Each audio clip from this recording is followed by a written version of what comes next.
Brilliance Audio presents Testimony of Two Men by Taylor Caldwell. Performed by George Newbern. When young Robert Sylvester Morgan had occasion to write his mother, he always made what he wryly called a first draft. This was done on foolscap paper he had been taught thrift, and then recopied on a better grade, where he could use his elegant Spencerian, which he loathed, in a way to please his mother, and in words and phrases which would not startle her. June 8, 1901, Hambledon, Pennsylvania, Quaker Hotel. Dear Mama. He paused. Why in hell wouldn't she let him call her mother? Mama, at his age, for God's sake. You will be happy to know that matters have culminated successfully since I arrived here a week ago. Hambledon is a beautiful town of about 25,000 people. Not to be compared with Philadelphia, of course, but adequate and lively. After a moment's thought, he crossed out the last word and substituted up to date. It is situated on a river, quite broad, near at hand, almost a bay, and studded here and there with pretty islands, very picturesque.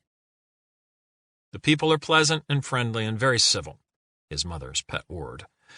There is considerable industry, but it is located near the fringes of the town, so that the air is clear and fresh, an excellent thing for your arthritis and asthma. Though on the water, the atmosphere seems dry. There appears to be little poverty, and the working class is energetic. His mother would approve of that. The better sections of the town are charming, with broad streets, fine old lawns, magnificent trees, elms, birches, oaks, pines, spruces, and houses which would be considered impressive even in Philadelphia. I have already selected 4 for your choice and approval, and will take you about to them when you arrive next week. Any of them would delight you. Would they? Nothing delighted his mother very much. Perhaps he was being uncharitable, or even irritable. He had never felt this way toward his mother before.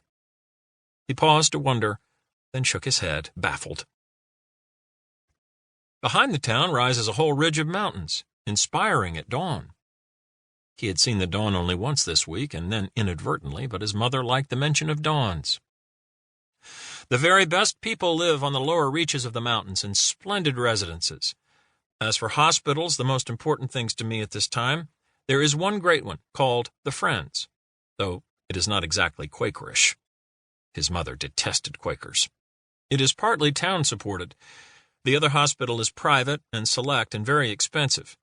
To be on the staff is something to be coveted.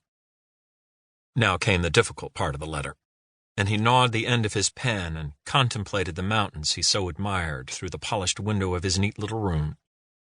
He finally continued. Hambledon's hospitals serve not only the town, but the villages and the farms outside, of course, and have the best of reputations. In fact, the hospitals here would be admired even in Philadelphia or Boston or New York. Very modern. He frowned at the last word.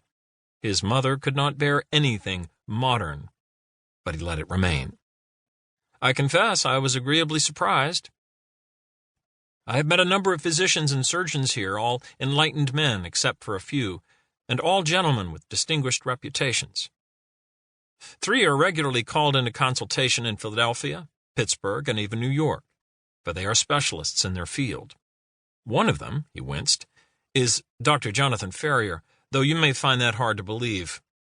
But I have read his lectures and his articles in the organ of the American Medical Association, and I can assure you that he is greatly esteemed. He wrote faster now. It is my belief, based on constant association with Dr. Ferrier, that he has been a much maligned man, and that he was truly innocent of his wife's death. I need not recall to you that he was forced to demand a change of venue from Hambledon to Philadelphia in order to get a fair trial. But the Philadelphia newspapers were hardly more just than the newspapers in Hambledon. However, as you know, he was acquitted. He had his license to practice restored and his place on the staffs of both hospitals. But he is very embittered. He has talked little with me on the matter, but quite enough to arouse my own indignation. For have you not always taught me to weigh all things in a proper measure and objectively? A nice touch there. Please the old girl. I'm becoming a diplomat, he thought.